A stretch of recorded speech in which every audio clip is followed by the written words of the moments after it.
hardest part of alternate day fasting isn't the fasting itself, it's being okay with the time it takes to build it up like a muscle. Previously on the Road to Fit. Weighed in at 219.0, down 8.7 pounds. Feels so good to finally make a difference in the scale.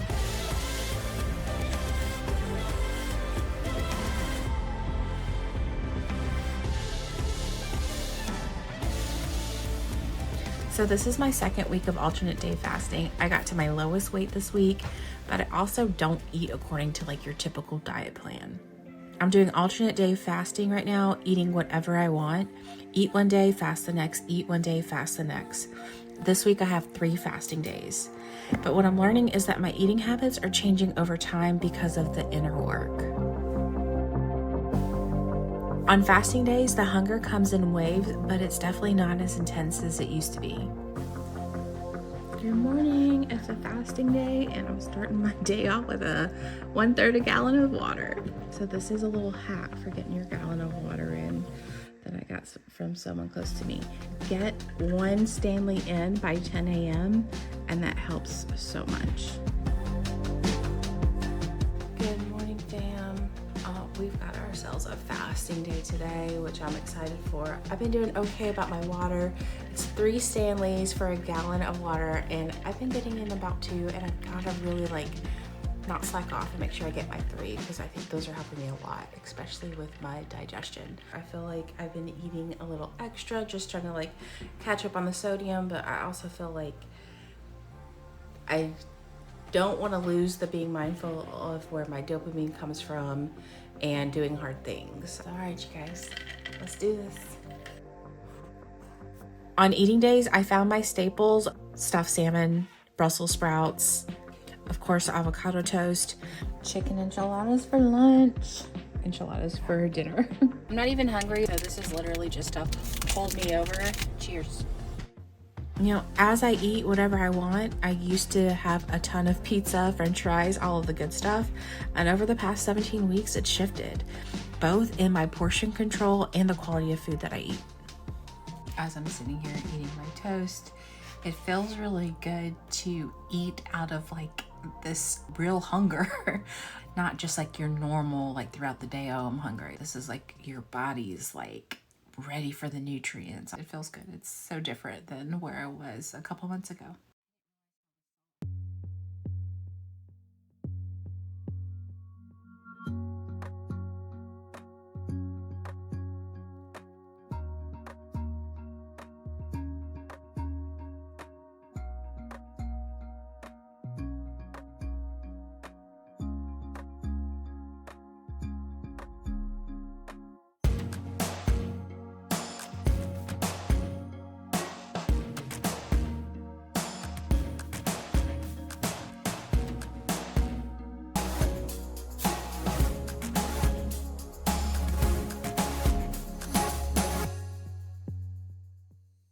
And some days I break my fast earlier than I planned.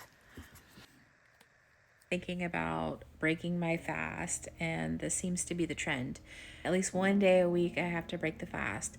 Maybe that's just more sustainable for me to do alternate day fasting with one of them more OMAD. So I ended up breaking my fast with some peanuts, enchiladas, and then snacked on a whole bunch of chips. And then I had some glazed pecans afterwards. And I'm learning that that's okay for me right now, for where I am in my journey. The hardest part of figuring out how to get fit is to stop that reaction to scold myself. Fitness is a skill. Discipline is a skill. Eating habits are a skill.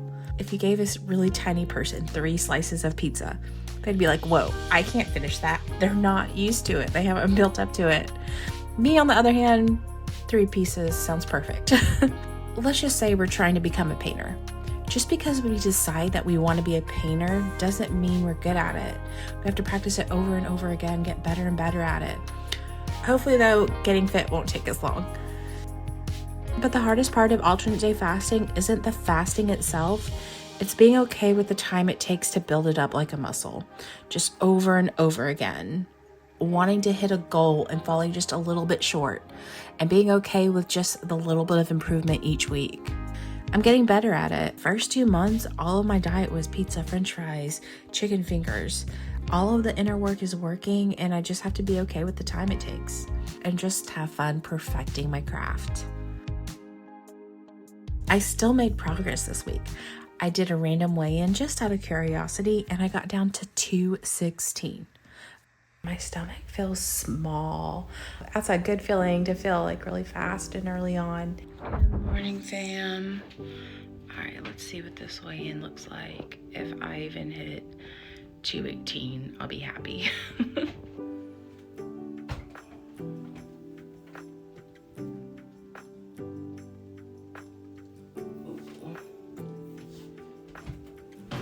Of course, by the end of the week, I got up to 219.8, which put me up 0.8 pounds this week and down for a total of 7.9 pounds. But this wasn't self-sabotage like weeks 5 and 6.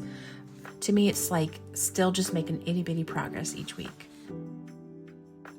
So it's a little disappointing that my weight's not down this week, but I kind of expected it because yesterday I ate, and then last week I didn't eat before my fast the day before, so I lose some water weight.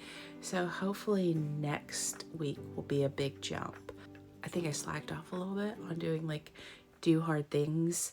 I gotta work on that for next week. But yeah, I think I'm still doing pretty good. My volume and food choices are so much better, and it was just a relief from that worry, can I still eat these foods but change the way I eat them? So the inner work is really the key for me. Maybe this is how we love the process. We get to see ourselves change and grow and realize that we really can do it.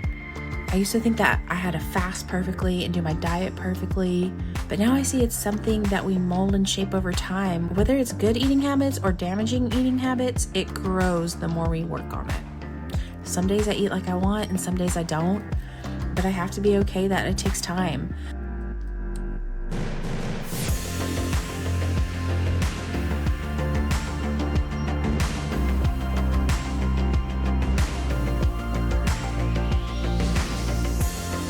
All right, you guys, thank you so much for watching. Thank you for all your love and support, and I can't wait to see you guys next week. I'm gonna keep on going. Next time on the road to fit. And this is the part where I think I have to take a look at myself. It's time to get back that gung-ho.